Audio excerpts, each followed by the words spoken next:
ಒಂದ್ಸಲಿ ವಿಸಿಟ್ ಮಾಡಿಲ್ಲ. ನಾನು ಸಿಂಧೂರಿಗೆ ಜೈ.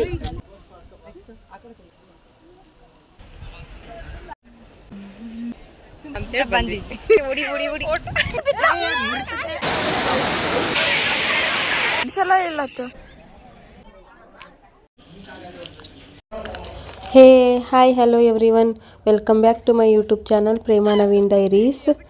ನಾವು ಕವಲೇದುರ್ಗ ಟ್ರಿಪ್ಪೆಲ್ಲ ಮುಗಿಸಿ ನೆಕ್ಸ್ಟ್ ಬಂದಿದ್ದೆ ಕುಪ್ಪಳ್ಳಿ ಕವಿ ಮನೆಗೆ. ಇಲ್ಲಿಗೆ ನಾನು ಬಂದಿದ್ದು ಇದೇ ಫಸ್ಟ್ ಟೈಮು. ನನ್ನ ಎಷ್ಟೋ ದಿನಗಳ ಕನಸಾಗಿತ್ತು ಅಂತ ಹೇಳ್ಬೋದು. ನನಗೆ ತುಂಬ ಇಷ್ಟ ಇತ್ತು ಬರೋಕ್ಕೆ, ಬಟ್ ಆಗ್ತಾನೆ ಇರಲಿಲ್ಲ, ಇಷ್ಟ ಹತ್ರ ಇದ್ದರು.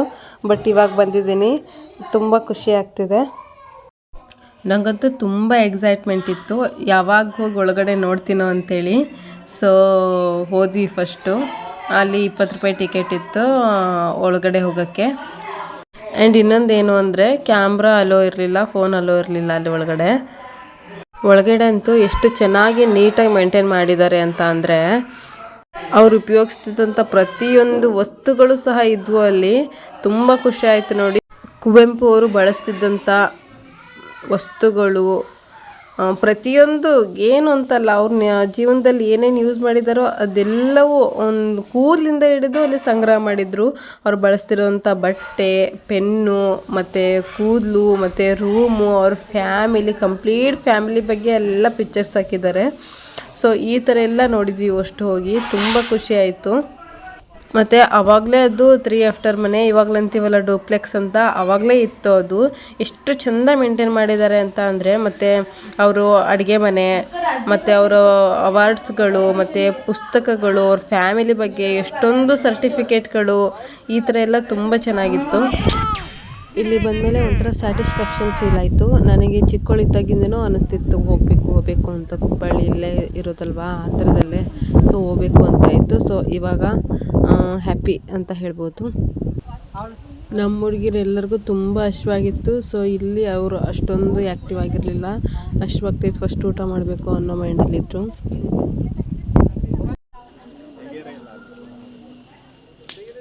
ಇಲ್ಲಿ ಆ್ಯಕ್ಟಿವ್ ಆಗಿದ್ದು ಅಂದರೆ ನಮ್ಮ ಸಿಂಧು ಕವಲೇದುರ್ಗದಲ್ಲೆಲ್ಲ ತುಂಬ ಸುಸ್ತಾಗಿದ್ದು. ಸೊ ಎಲ್ಲೂ ಕಾಣಿಸ್ಕೊಂಡಿಲ್ಲ. ಇವಾಗ ಇಲ್ಲೊಂದು ಸ್ವಲ್ಪ ಆ್ಯಕ್ಟಿವ್ ಆಗಿದ್ದಾಳೆ. ಅಂದರೂ ಮಾತಾಡ್ಲೋ ಬಿಡ್ಲು ಅಂತ ಮಾತಾಡ್ತಿದ್ದಾಳೆ ನೋಡ್ರಿ. ಫೋಟೋಸ್ ಮಾತ್ರ ಸಖತ್ತು ತಗೊಂತಾ ಇದ್ದಾರೆ. ಹಾಯ್ ಗೈಸ್, ಇವತ್ತು ನಾವು ಕವಿ ಮನೆಗೆ ಬಂದಿದ್ದೀವಿ ನೋಡಿ.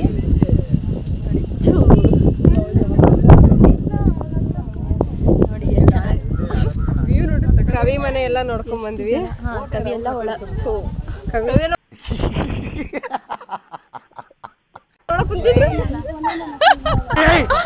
ಮೊದಲು ಸರಿಯಾಗಿ ಮಾತಾಡೋದು ಕಲಿ. ನೋಡ್ರಿ, ಅವರೆಲ್ಲ ಫೋಟೋಸ್ ಅಂತಿದ್ದಾರೆ. ಕವಿ ಮನೆ ಎಲ್ಲ ಒಳಗಡೆ ನೋಡ್ಕೊಂಡ್ ಬಂದ್ವಿ. ಇವಾಗಿಲ್ಲಿ ಫೋಟೋ ಹೊರಗಡೆ ಚಿಕ್ಕದಾಗಿ ಒಂದು ಫೋಟೋ ಶೂಟ್ ಮಾಡ್ತಿದೀವಿ. ಆಮೇಲೆ ಈ ಕಡೆ ನೇಚರ್ ಬ್ಯೂಟಿ ನೋಡ್ಬೇಕು ನೀವು, ಮಸ್ತ್ ಐತೆ, ಸಿಕ್ಕಾಪಟ್ಟೆ ಚೆನ್ನಾಗೈತೆ. ನೀವು ಬರ್ರಿ, ನೋಡ್ರಿ, ವಿಸಿಟ್ ಮಾಡ್ರಿ, ಸಖತ್ ಚೆನ್ನಾಗೈತೆ.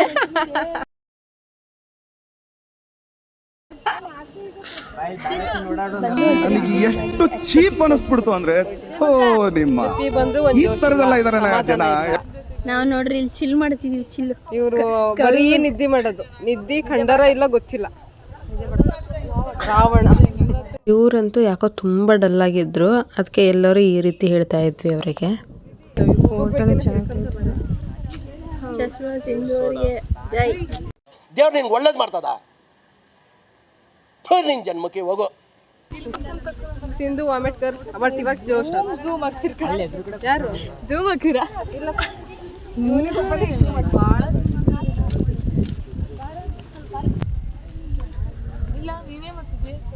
ವ್ಲಾಗ್ ಆಯ್ ಮಾಡ್ರಿ.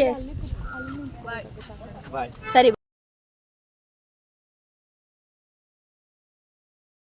ಬಾಯ್, ಹೊಂಟ್ವಿ. ಎಲ್ಲರಿಗೂ ಹಸಿವಾಗ್ತಿದ್ದರಿಂದ ಸಾಕು ಹೋಗೋಣ ಅಂತೇಳಿ ಇವಾಗ ಹೊರಟ್ವಿ ಇಲ್ಲಿಂದ. ಇಲ್ಲಿ ನೋಡಿ ಎಷ್ಟು ಮಂಗಗಳಿದ್ದಾವೆ.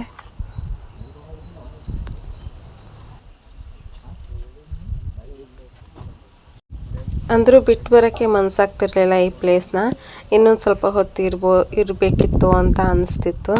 ಬಟ್ ಎಲ್ಲರಿಗೂ ಅಶ್ವಾಗದಿಂದ ಅವ್ರು ಯಾರೂ ರೆಡಿ ಇರಲಿಲ್ಲ ಇರೋಕ್ಕೆ.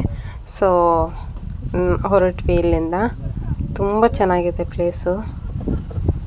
ಮನೆ ಅಂತೂ ಅಲ್ಟಿಮೇಟ್ ಅಂತ ಹೇಳ್ಬೋದು. ಮತ್ತು ಇಲ್ಲೆಲ್ಲ ಇನ್ನೂ ನೋಡೋದಿತ್ತು, ಅಂದರೆ ಅವರು ಬರಿತಾ ಇರೋ ಸಾಹಿತ್ಯಗಳನ್ನ ಬರೀತಿದ್ರಲ್ಲ ಆ ಪ್ಲೇಸ್ಗಳು, ಅದೆಲ್ಲ ಹೋಗೋ ದಾರಿ ಇದು. ಬಟ್ ನಾವು ಹೋಗಲಿಲ್ಲ, ಅವ್ರು ಆಲ್ರೆಡಿ ವ್ಯಾನ್ ಎತ್ಕೊಂಡು ಕೂತ್ಕೊಂಡಿದ್ರು. ಅದಕ್ಕೆ ನೆಕ್ಸ್ಟ್ ನಾವು ಬಂದಿದ್ದು ಹರಿಹರಪುರ ದೇವಸ್ಥಾನಕ್ಕೆ. ಏನಕ್ಕಂದರೆ ಊಟ ಮಾಡೋಕ್ಕೆ. ನಮಗೆ ಆ್ಯಕ್ಚುಲಿ ಈ ಪ್ಲೇಸು, ಈ ದೇವಸ್ಥಾನ ಏನು ಗೊತ್ತಿರಲಿಲ್ಲ, ಸಣ್ಣ ಐಡಿಯಾನೂ ಇರಲಿಲ್ಲ. ಬಟ್ ಡ್ರೈವರ್ ಅಣ್ಣ ಇದ್ದಿದ್ದು ತುಂಬ ಹಶ್ವಾಗಿದೆ ಅಂತಿರಲ್ಲ, ಸುಮ್ಮನೆ ದೇವಸ್ಥಾನಕ್ಕೆ ಹೋಗಿಬಿಡಿ ಅಂತೇಳಿ ಇಲ್ಲಿ ಕರ್ಕೊಂಬಂದು ಬಿಟ್ಟರು. ಸೊ ಆವಾಗ ಈ ದೇವಸ್ಥಾನದ ಬಗ್ಗೆ ಗೊತ್ತಾಯಿತು. ಇದು ಶೃಂಗೇರಿಯಿಂದ ಒಂದು 22-23 ಕಿಲೋಮೀಟ್ರ್ ದೂರದಲ್ಲಿದೆ. ತುಂಬ ಚೆನ್ನಾಗಿದೆ ದೇವಸ್ಥಾನ ಆ್ಯಂಡ್ ದೊಡ್ಡ ದೇವಸ್ಥಾನ ಇದು. ನಮಗೆ ಗೊತ್ತಿರಲಿಲ್ಲ. ಎಷ್ಟು ಸರಿ ಶೃಂಗೇರಿ ಬಂದಿದ್ದೀವಿ, ಬಟ್ ಈ ದೇವಸ್ಥಾನ ನೋಡಿರಲಿಲ್ಲ ನಾವು. ನಾವಂತೂ ಹೊಟ್ಟೆ ಹಸಿವಾಗಿರೋದಕ್ಕೆ ಯಾವ ದೇವಸ್ಥಾನ ದರ್ಶನಕ್ಕೂ ಹೋಗಲಿಲ್ಲ. ಸೀದಾ ಊಟದ ಹಾಲಿಗೆ ಬಂದು ಊಟ ಮಾಡ್ಕೊಂಡ್ವಿ. ಇಲ್ಲೇನೋ ಫಂಕ್ಷನ್ ಇರೋದ್ರಿಂದ ತುಂಬ ವಿಧ ರೀತಿ ಅಡುಗೆಗಳೆಲ್ಲ ಮಾಡಿದ್ರು. ತುಂಬ ಚೆನ್ನಾಗಿತ್ತು ಊಟ. ದೇವಸ್ಥಾನ ನಾವು ಪೂರ್ತಿ ನೋಡಲಿಲ್ಲ, ಬಟ್ ಸ್ವಲ್ಪ ನಾವು ಹೋಗೋ ದಾರಿಯಲ್ಲಿ ಎಷ್ಟಿದೋ ಅಷ್ಟೇ ನೋಡಿದ್ವಿ.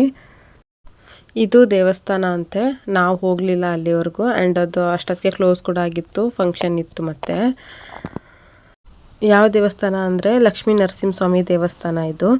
ಮತ್ತು ಇಲ್ಲಿ ಒಂದು ದೊಡ್ಡ ಆಂಜನೇಯ ಪ್ರತಿಮೆ ಇತ್ತು. ನಾವು ಬೇರೆ ಶನಿವಾರ ಹೋಗಿದ್ದು, ತುಂಬ ಖುಷಿ ಆಯಿತು ಆಂಜನೇಯ ನೋಡಿ, ಆಂಜನೇಯನ ದರ್ಶನವೂ ಆಯಿತು ಅಂಥೇಳಿ.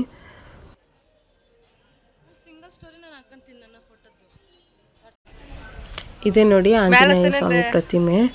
ತುಂಬ ದೊಡ್ಡದಾಗಿತ್ತು, ತುಂಬ ಚೆನ್ನಾಗಿತ್ತು. ಹೋಗೋಕೆ ಮೆಟ್ಲುಗಳ ವ್ಯವಸ್ಥೆನೂ ಇತ್ತು. ಮತ್ತು ಇಲ್ಲೆಲ್ಲ ಹೋಗಬೇಕು ಅಂತ ಆಸೆ ಇತ್ತು, ಬಟ್ ಇವ್ರು ಯಾರೂ ಬರಲಿಲ್ಲ. ಆಲ್ರೆಡಿ ಹೋಗಿ ಕೂತ್ಕೊಂಡಿದ್ರು ಅವ್ರ ವೆಹಿಕಲಲ್ಲಿ. ಬಟ್ ನಾನು ಸಿಂಧು ದರ್ಶನ ಮಾಡ್ಕೊಂಡು ಹೋಗೋಣ ಆಂಜನೇಯ ಹತ್ರ ಅಂತೇಳಿ ಹೋಗಿ ನಮಸ್ಕಾರ ಮಾಡಿಕೊಂಡು ಬರ್ತಾಯಿದ್ದೀವಿ.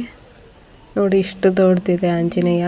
ಆ್ಯಂಡ್ ಇದು ನಾನಿಲ್ಲಿ ಅಡ್ಬಿದ್ದೆ ಅಲ್ಲ, ಇದು ಆಂಜನೇಯನ ಪಾದ. ಅವರಷ್ಟು ನಮ್ಮನ್ನ ಬಿಟ್ಟು ಹೋದ್ರು, ಬಟ್ ನಾವು ದರ್ಶನ ಮಾಡಿ ಬರೋಣ ಅಂತೇಳಿ ಬಂದಿದ್ವಿ. ದರ್ಶನ ಅಂತ ಬರ್ತೈತಿ. ಓಡಿ ಓಡಿ ಓಡಿ ಇದ್ರ ಮೇಲೆ ಇಡ್ಬೇಡ, ಇದ್ರ ಮೇಲೆ ಇಡ್ಬೇಡ.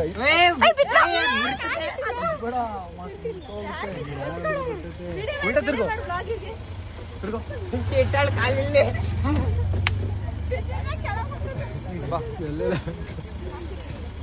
ಇದೇನು ಅಂದರೆ ಗಾಡಿ ಎಳ್ಕೊಂಬರೋ ಥರ ರೀಲ್ಸ್ ಇರುತ್ತಲ್ಲ ಟ್ರಿಪ್ ಹೋದಾಗ, ಆ ಥರ ರೀಲ್ಸ್ ಮಾಡೋಣ ಅಂತೇಳಿ ಸಿರಿಮನೆ ಫಾಲ್ಸಿಗೆ ಹೋಗೋಕ್ಕಿಂತ ಮುಂಚೆ MT ರೋಡ್ ಇರುತ್ತೆ ಅಂತೇಳಿ ಈ ಥರ ಮಾಡ್ತಾಯಿದ್ವಿ. ನೆಕ್ಸ್ಟ್ ನಾವು ಸಿರಿಮನೆ ಫಾಲ್ಸಿಗೆ ಅಂತ ಬಂದ್ವಿ.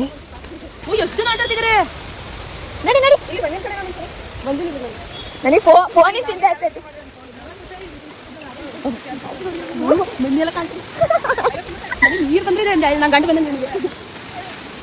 ಒಂದು ಕವರ್ ತರಬೇಕಿತ್ತು. ಈ ಜಡ್ಡಿ ಇರ್ಬೋದಲ್ಲ, ವಾಟರ್ ಪ್ರೂಫ್ ಅಲ್ಲ. Light dress ಇದಾಗಿದ್ರು.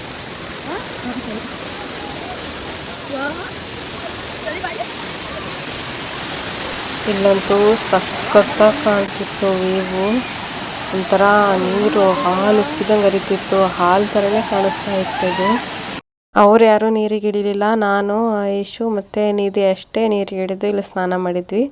ಇಲ್ಲಿ ಹುಡುಗರು ತರಲೆ ನೋಡ್ರಿ. ನಿಧಿ ಅವ್ರ ಜೊತೆಗೆ ಆಟ ಆಡ್ಕೊಂತ ಅವಳು ಸಣ್ಣ ಹುಡುಗಿ ಥರ ಆಡೋಳು. ಇಲ್ಲಿ ನೀರು ಮಾತ್ರ ಒಂಥರ ಫ್ರಿಜ್ಜಲ್ಲಿ ಇಟ್ಟಿರೋ ನೀರು ಥರ ಇತ್ತು, ಅಷ್ಟು ಕೋಲ್ಡ್ ಆಗಿದ್ವು. ನೆಕ್ಸ್ಟು ನಾವು ಬಂದಿದ್ದು ಶೃಂಗೇರಿಗೆ. ಇದೇ ಲಾಸ್ಟ್ ಪ್ಲೇಸು. ನನಗೆ ಕೈ ಮನೆಯಿಂದ ಈ ಕಡೆ ವಿಡಿಯೋಸ್ ಜಾಸ್ತಿ ಕ್ಯಾಪ್ಚರ್ ಮಾಡೋಕ್ಕಾಗಲಿಲ್ಲ, ಏನಕ್ಕಂದರೆ ನನ್ನ ಫೋನ್ ಸ್ವಿಚ್ ಆಫ್ ಆಗಿತ್ತು. ಸೊ ಸ್ವಲ್ಪ ಬೇರೆಯವ್ರ ಫೋನಲ್ಲಿ ಕ್ಯಾಪ್ಚರ್ ಮಾಡಿರೋದು ಅದನ್ನೇ ಆ್ಯಡ್ ಮಾಡ್ತಿದ್ದೀನಿ.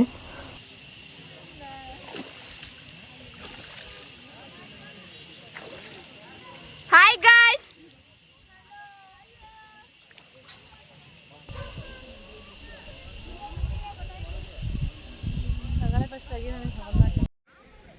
ಆ್ಯಕ್ಚುಲಿ ನಾವು ತುಂಬ ಪೀಸ್ಫುಲ್ಲಾಗಿ ನೋಡಿದ್ದು ಅಂದರೆ ಈ ಜಾಗ ಅನಿಸುತ್ತೆ.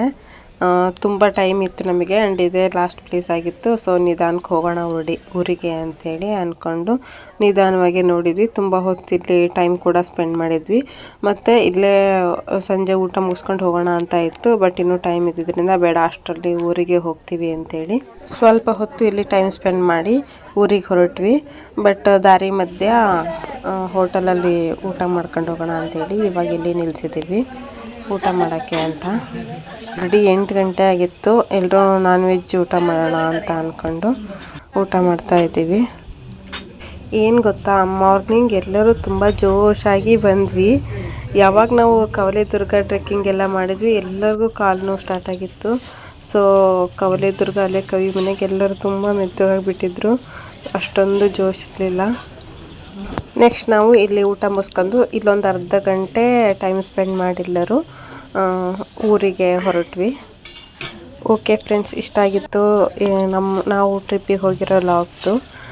ಸೊ ಈ ವಿಡಿಯೋ ನಿಮಗೆ ಇಷ್ಟ ಆಗಿದ್ದರೆ ಪ್ಲೀಸ್ ಲೈಕ್ ಮಾಡಿ, ಶೇರ್ ಮಾಡಿ, ಕಮೆಂಟ್ ಮಾಡಿ ಆ್ಯಂಡ್ ಸಬ್ಸ್ಕ್ರೈಬ್ ಮಾಡ್ಕೊಂಡು ವಿಡಿಯೋ ನೋಡಿ. ಯಾರೆಲ್ಲ ಸಬ್ಸ್ಕ್ರೈಬ್ ಮಾಡ್ಕೊಂಡು ವಿಡಿಯೋ ನೋಡ್ತಿದ್ದೀರಾ ಅವರಿಗೆಲ್ಲ ಥ್ಯಾಂಕ್ ಯು ಸೋ ಮಚ್.